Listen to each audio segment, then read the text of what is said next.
이루어지다 보니까 합격권의 점수도 자연스럽게 상승이 될 것 같은데 어느 정도 돼야 안정권이라고 볼 수가 있을까요? 예, 이것도 인적성을 두 개로 나눠서 보면 될 것 같아요. 적성 같은 경우에는 사실은 말하기가 좀 어려워요. 제가 실제 인적성 합격 불합격을 결정지었던 사람임에도 불구하고 말하기가 어려워요. 왜냐하면 실제 일정하지가 않았거든요. 변수가 너무 많아요. 여기에 영향을 주는 변수가 너무 많았는데 이건 이제 메커니즘을 좀 이해할 필요가 있어요. 일단 처음에는 면접 대상자의 3에서 5배수 정도를 성적으로 자르는 거거든요. 그래서 경쟁자의 수준이 어느 정도이냐에 따라서 점수가 확 올라갔다가 내려갔다 하기도 하고요. 지원하는 계열사와 직무에 따라서 경쟁이 심하지 않은 곳은 점수가 굉장히 낮은데도 불구하고 합격하기도 하고 경쟁이 심한 데는 굉장히 올라가기도 합니다. 그런 변수들이 있고요. 네. 또 점수를 거의 만점 받았어. 그래도 인성을 통과하지 못하면, 인성은 절대평가거든요. 그걸 통과하지 못하면 만점이라도 탈락하는 거예요. 적성 만점이라도. 그러니까 합격자의 분포를 보면 굉장히 폭이 넓고 다양해요. 그래서 정확하게 몇 점 이상이 돼야지 안정권이다라고 말하기가 힘든데 여러분들이 너무너무 궁금해 하시니까 일단 던전은 드릴게요. 그런데 너무 의지는 하지 마세요. 기본적으로 80문제 중에서 65개 이상은 맞아야지 안정권이다 정도로 생각하시면 될 것 같고요.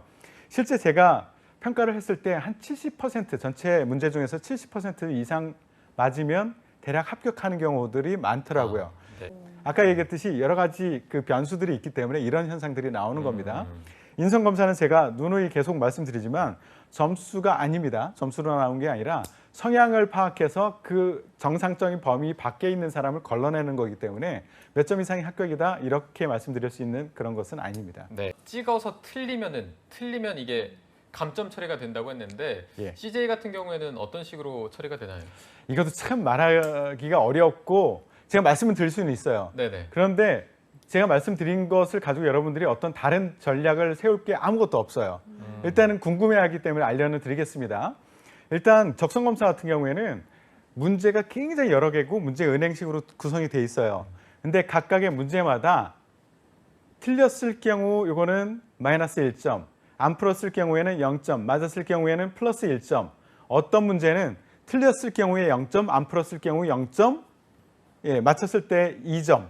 아, 그러니까 문제마다 배점하는 그 로직이 달라요. 다 다른 거예요? 예, 그게? 달라요.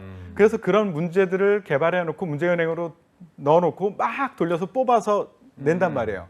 그럼 개발했던 저도 그러면 이게 모를 경우에 푸는 게 맞냐 아니면 찍는 게 맞냐 저도 몰라요. 개발한 사람도 몰라요. 그런데 개발하지 않았던 많은 사람들이 이거는 이렇다라고 얘기하는 것들이 굉장히 많아요. 카더라가. 그래서 이거는 카더라에 흔들리지 마시고요. 제가 개발한 사람이 이 로직을 말씀드렸잖아요. 제가 이렇게 말씀드렸는데 그러면 여러분들이 다르게 전략 세울 게 있습니까? 없을 거거든요. 그러니까 그냥 본인을 믿을 수밖에 없어요. 확실하게 이게 맞다라고 하면 그거 푸는 거고요. 이게 둘 중에 하나인 것 같은데 51% 정도의 확률로 이게 맞을 것 같아 라고 하면 그거 찍으시는 거죠. 그 정도로 말씀드릴 수밖에 없을 것 같아요. 그리고 인성검사는 잘 맞는 방법 3가지 비법을 알려드릴게요. 첫 번째 솔직한 거고요. 두 번째 솔직하게 답하는 거고요. 세 번째 솔직하게 답하는 겁니다. 다른 방법이 없습니다. 솔직하게. 예. 알겠습니다.